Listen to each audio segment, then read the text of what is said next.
अध्यक्ष महोदय, माझ्या लक्षवेधीसाठी या ठिकाणी जरा जास्तीचा वेळ द्या, कारण की या कारखान्याच्या माझ्या मतदारसंघातल्या कारखान्याच्या महत्त्वाच्या विषयावरती लक्षवेधी लावली आणि या ठिकाणी आमच्या पैठण विधानसभा मतदारसंघामधील पंढरीनाथ भाऊ सिसोदे यांनी जे रोपटं लावलं होतं त्याचं आज कुठेतरी वटवृक्ष झालेलं आहे आणि तो वटवृक्ष म्हणजे संत एकनाथ सहकारी साखर कारखाना। हा संत एकनाथ सहकारी साखर कारखाना सहभागी तत्वावर सचिन गाया शुगर मिल यांना 18 वर्षाच्या सहभागी तत्वावर त्या ठिकाणी चालवण्यात दिला होता। पण जो सामंजस्य करार झाला होता त्यात ज्या नियम असतील, अटी असतील, त्याचे कुठलेही पालन न करता त्याचं उल्लंघन करून या सचिन गाया शुगरनी त्या कारखान्याचा या ठिकाणी ज्यावेळेस कारखाना चालवण्यात दिला होता त्यावेळेस जवळपास 57 कोटी हे कारखान्यावरती कर्ज होतं। ते कर्ज परतफेड करण्याचं काम हे सचिन गाया शुगरचं होतं, पण असं न होता या ठिकाणी 11 वर्षात जी परतफेड करायची होती ती 57 कोटी झाली नाही, पण या ठिकाणी अजून कर्जाचा डोंगर हा संत एकनाथवरती वाढत गेलेला आहे। या ठिकाणी मंत्री महोदयांनी जे उत्तर दिलं, या ठिकाणी संत एकनाथ सहकारी साखर कारखाना ही शासनाची मालमत्ता आहे, त्या शासनाच्या मालमत्तेवरती सचिन गाया शुगर मिलनी संत एकनाथची प्रॉपर्टी मॉर्गेज करून त्या ठिकाणी बुलढाणा अर्बन करून जवळपास 30 कोटी रुपये कर्ज त्या ठिकाणी घेतलं। त्यापैकी 13 कोटी एमईसी बँकेचे भरले आणि 16 कोटीचा जवळपास त्या ठिकाणी अफरातफर झालेली। पण या ठिकाणी मंत्री महोदय आपण उत्तरामध्ये असं दिलं का कारखान्याच्या आधुनिकीकरणासाठी कामासाठी तो पैसा वापरला गेला, पण ज्यावेळेस आपण बुलढाणा बँकेचं कर्ज घेत होतो संत एकनाथवरती अगोदरच कर्ज होतं, हे कर्ज असताना बुलढाणा बँकेने संत एकनाथला कर्ज कुठलं दिलं? शासनाची परवानगी त्या ठिकाणी घेतली का? शासनाची परवानगी न घेता त्या ठिकाणी कर्ज काढलं आणि या ठिकाणी 30 कोटी कर्ज काढून हे सचिन गाया शुगरनी 16 कोटी कर्ज स्वतःच्या अकाउंटला घेतलं आणि त्या ठिकाणी खासगी मालमत्ता त्या ठिकाणी देणी घेतलेली। या ठिकाणी विशेषतः मी मागणी कराल, जे 5400 सभासद संत एकनाथ कारखाने केले होते, या सभासदाचं जे शेअर भाग भांडवल होतं, आपण जे सभासद फी घेतो ही संत एकनाथच्या खात्यावरती त्या ठिकाणी जमा होणं बंधनकारक होतं, पण असला कुठलाही प्रकार झाला नाही। ते अनामत संत एकनाथच्या खात्यावर नाही आहे। पण ज्यावेळेस चौकशी केली तर सचिन गाया संत एकनाथने असं अहवालामध्ये म्हटलं का कारखान्याच्या आधुनिकीकरणाच्या कामासाठी त्या ठिकाणी वापरली गेली, पण ही रक्कम आपण दुसऱ्या कामासाठी वापरू शकत नाही। जे सभासदाची फी होती ही संत एकनाथच्या खात्यावर जमा होणं गरजेचं अपेक्षित होतं। महाराज, हा माझा प्रश्न दुसरा आहे।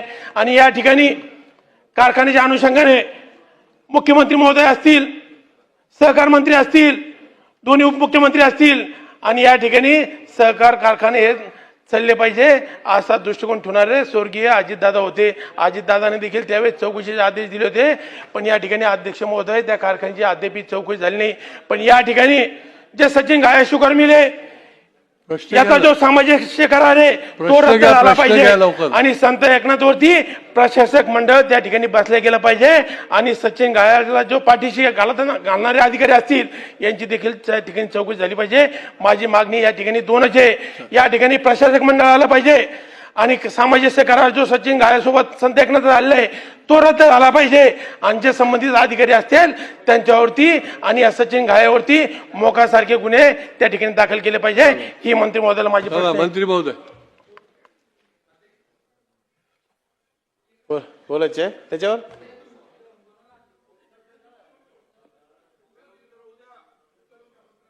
अध्यक्ष महोदय, संत एकनाथ कारखाना एकनाथ नगर पैठण या संदर्भामध्ये आत्ताच आमचे मित्र आमदार विशाल भुमरे यांनी आपल्याला लक्षवेधी लावलेली आहे। संत एकनाथ सहकारी कारखाना 2014-15 मध्ये भाडे तत्वावर सचिन गाया शुगर प्रायव्हेट लिमिटेड या कंपनीला 18 वर्षाचा करार करून देण्यात आला होता। हे खरं आहे। देत असताना त्यांनी कंपनीला 57 कोटीचे दायित्व त्याने कंपनीने स्वीकारलं होतं। हा कारखाना सचिन गाया शुगर प्रायव्हेट लिमिटेड ही कंपनी चालवत असताना कारखान्याबाबत काही तक्रारी आमच्याकडे प्राप्त झाल्या होत्या। त्या तक्रारीच्या अनुषंगाने आम्ही त्यांचे लेखा परीक्षण करून घेतले आणि लेखा परीक्षणामध्ये काही गैरप्रकार आढळून आले त्याच्यावर 3 प्रकारच्या आम्ही कारवाई केलेल्या आहेत. एक विनिर्दिष्ट अहवालामध्ये काही आर्थिक गैरव्यवहार असल्यामुळे त्यांच्यावर गुन्हा दाखल करण्यात आलेला आहे. दिनांक 26 फेब्रुवारी रोजी सचिन गायळ शुगर प्रायव्हेट लिमिटेडचे सर्व भागधारक यांच्यावर गुन्हा दाखल केला आहे. दुसरा, सहकारी संस्थेचे कलम 83 अन्वये चौकशी सुरू केलेली आहे आणि कलम 83 चौकशी लवकरात लवकर पूर्ण करून त्याबाबत आम्ही उचित कारवाई करण्यात आहोत. आणि तिसरा जो होता, या संस्थेचे ऑडिट जे संधी लेखापरीक्षण म्हणजे CA ज्यांनी केलेलं होतं त्याच्यावर सुद्धा कारवाई करण्यासंदर्भात प्रक्रिया करण्यास सुरू आली आहे. त्या कारखान्यावर जो CA म्हणून काम करत होता त्याला देखील या पॅनलवरून कमी केलेला आहे. दुसरा त्यांचा प्रश्न होता की कारखान्याने कर्ज घेतलंय बुलढाणा अर्बन बँकेकडून. हे खरं आहे, 30 कोटीचं कर्ज त्यांनी घेतलेलं होतं. त्याच्यावर विशेष लेखापरीक्षण अहवाल घेतला आहे.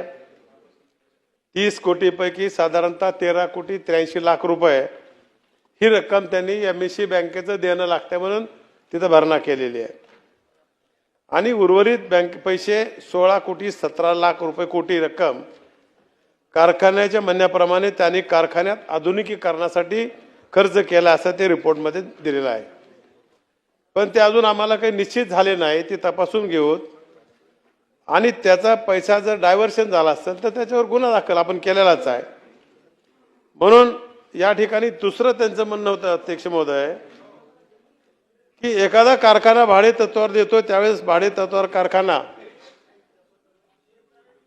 कंपनीला दिलाय. कंपनी साखर कारखाना याच्यामध्ये एक करार केला जातोय, तो त्रिपक्षी करार केला जातोय आणि त्याच्यामध्ये जर काही शर्तीच्या काही अटी आणि शर्ती काही भंग झाला असेल तर त्याबाबत आर्बिट्रेशनच्या केस हे साखर आयुक्ताकडे आपल्याला चालवता येत आणि त्याच्यावरती चालवायचं काम करू आपण.